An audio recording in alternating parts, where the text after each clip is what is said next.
Bonjour à tous, au menu les électriques PSA victimes de leur succès et Mini toujours plus patriotique, mais avant cela la chasse à la Clio 4 est ouverte.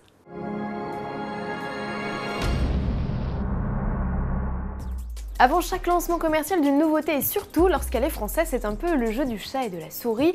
On guette la moindre apparition du modèle sur la route.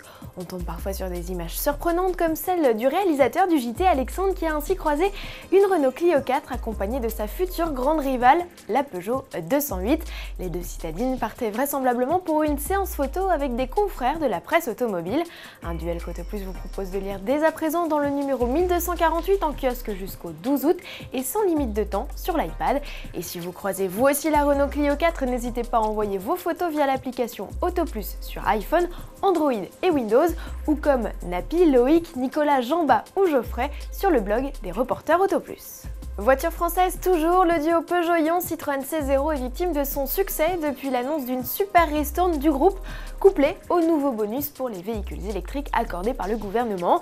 Le prix des citadines a été divisé par 3 à 10 900 €. On se bouscule en concession, d'autant que l'offre est limitée jusqu'au 31 août 2012.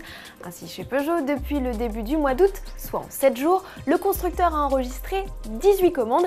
C'est la moitié de sa moyenne mensuelle. Ce subterfuge permet à PSA d'écouler ces citadines qui d'accoutumée ne trouvent pas leur public. Mais coup de tonnerre, mercredi, Mitsubishi, partenaire technique du groupe et fabricant de la i-MiEV, leur jumelle, a annoncé qu'il stoppait l'approvisionnement pour permettre à PSA de réajuster ses stocks.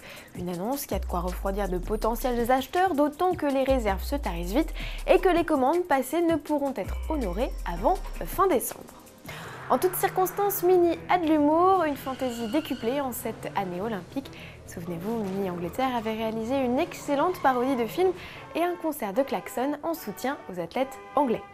Aujourd'hui, c'est au tour de Mini Singapour de supporter son équipe olympique. Pas facile avec cette heure de décalage de suivre les JO. Le constructeur local a donc organisé une parade dans les rues de la ville où l'on pouvait d'ailleurs croiser quelques spécimens rares comme ces countryman boxeurs, haltérophiles ou marins, bien épaulés bien sûr par leur lot de supporters. Une animation qui a beaucoup séduit les passants. À demain.